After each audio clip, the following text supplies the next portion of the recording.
Are you one of those steampunk kids that likes to put on monocles for no reason? Or build typewriter mouse pads for some reason? You know, I saw them all over Comic-Con. They're really everywhere, and they absolutely will build you a typewriter key. I said typewriter mouse pad. That's what I want. I've seen the keyboards. Yeah, the keyboards are pretty cool. They're so expensive, though. Yeah, that's mechanical if you'd believe that. Mechanical type. Oh, you're so bad. The stuff does look really cool, and I think I'd actually have a pretty good time building steampunk stuff myself.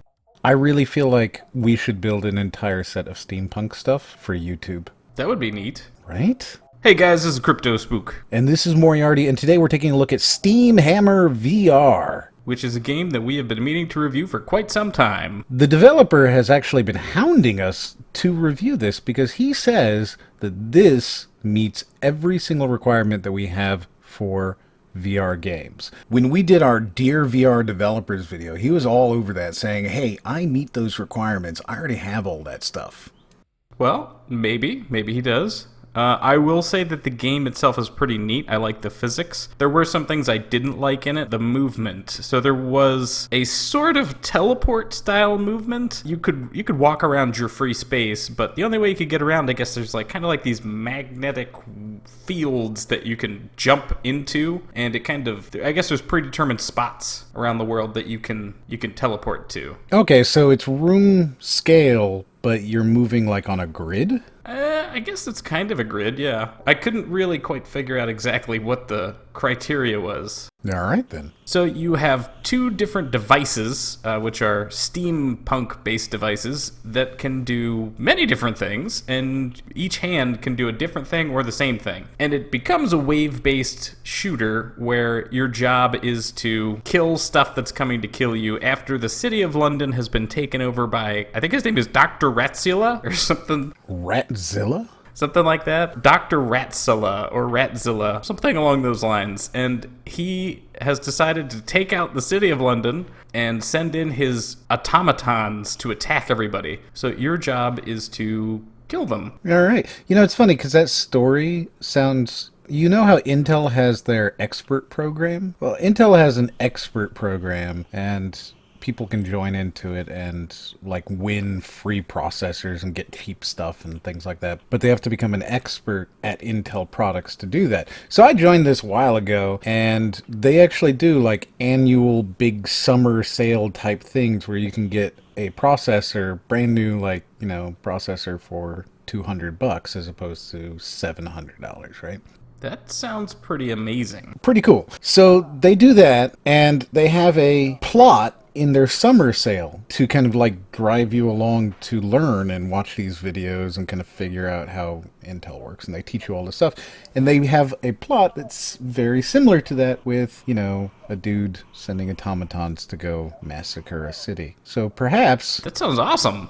Yeah, right? How do I sign up for that? I mean, I know we're reviewing a video, but I want an Intel processor for cheap. Yeah, well, you have to become an Intel expert, so just, Google it, bro. I'm not your Google. I'm gonna do that. So eventually you finally get to the city where you have to kill the automaton vermin. And I will tell you that I played on medium, and medium is really hard. They send hundreds of these robots at you, and they're so tiny. They're all on the ground. Oh, that's not good. No, they're all little teeny tiny robots, and I'm like, man, I had a really hard time beating these things because they come from everywhere, and they are just relentless. I mean, it's pretty satisfying to kill them, but at the same time, it's also really hard because there's literally probably 100 of them chasing you all at the same time. So I have to assume that because these are rats, that the guy is actually Ratzilla. Like I said, he is Ratzilla. That's the guy's name. I gotta admit, I don't really see a whole lot here that is terribly inspiring. Well, this is very early in the game. I assume it gets much bigger and much harder. But it's still just a wave-based shooter that you can kind of run around in. I'm not sure. You can't really roam around that much, though, because you can only teleport to, 2 different locations. Maybe it gets better later on. But it's still a wave-based shooter that you're moving back and forth in. Yeah, and you really have no, wave-based weapon to kill these things with, Just doesn't seem particularly inspiring. I really want to stomp on these guys, but you can't, because I don't know why. I guess you run out of power? I thought this was supposed to be the VR game of VR games. The VR game of VR? The developer told us this is the game. This is the one. I just don't see anything. Yeah, well, maybe I didn't get far enough into it, but I can tell you that I got through 2 different crashes. I don't know, based off of what your little loading screen hint is, it sure seems like that's the game. I think you just have to use the different combinations of the 2 sets of tools that you have. But it's still a wave-based shooter. It is very much so a wave-based shooter, yes. But we're tired of wave-based shooters. We are, very unfortunately, tired of wave-based shooters. Okay, well, what do you think? What are your thoughts? I don't know, man. It's another wave-based shooter. I didn't think it was particularly good. Maybe if I got further into the game, I would have enjoyed it more, but your job as a game developer is to hook me with your first level. I mean, my first mission in the game should be to just go in there and absolutely dominate. Make me feel like I'm powerful. I've got an exoskeleton made out of steampunk parts, and I'm getting destroyed by a swarm of rats on the ground. Yeah, where's my Call of Duty super scripted video game introduction level? Where is the awesome high-octane action-adventure super cool thing that makes me go, man, I can't wait to get in there and wreck some stuff? This just doesn't seem like anything particularly innovative at all. I will say that he nailed the atmosphere to the game. He got all of the aesthetics right. He got the music right. He got the airship, this giant zeppelin that comes over your head. That was a pretty good cinematic piece that he put together. You know, we do say that sound is important.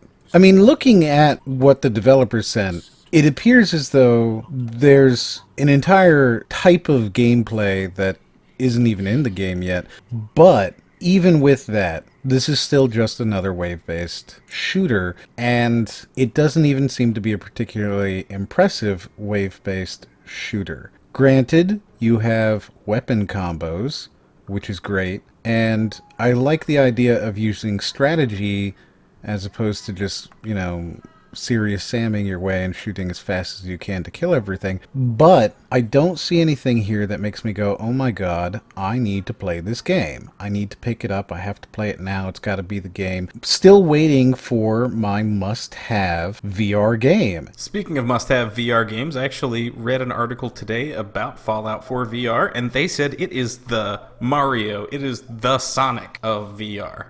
That's what they said. Their words, not mine. Yeah, I get that, but we'll see about that, because we haven't seen Fallout VR, we haven't seen Doom VR, we haven't seen anything, and to be honest, I'm putting all of my money at this point on the 3 games that Valve is developing for later this year. But as much as this game is attractive, and they have the music, they've got the video going in there, which is kind of neat. It's something that you don't really see in VR. I've never seen a video like that in a game.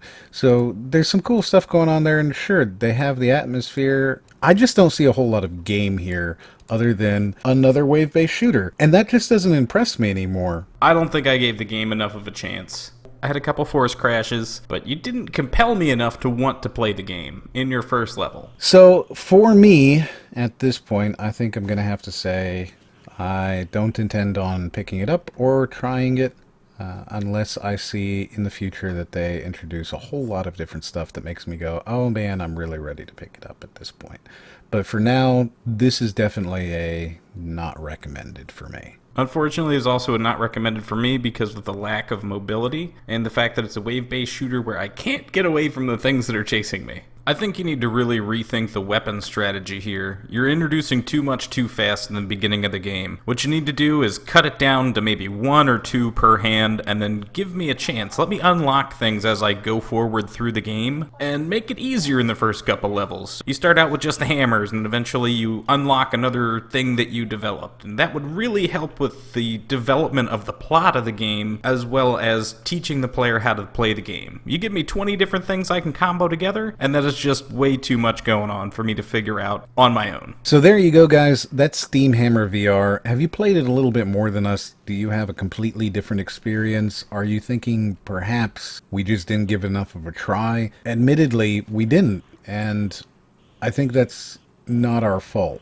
But if enough of you tell us we absolutely have to try it, then I'll load it up, and if you're right, you're right. Let me know in the comments below. If you like it, like it. If you don't like it, don't like it. Don't forget to check out the Patreon. Join us on Discord and come chat at us. Don't forget to subscribe. Hit that little button. And as always, We'll see you on the next one.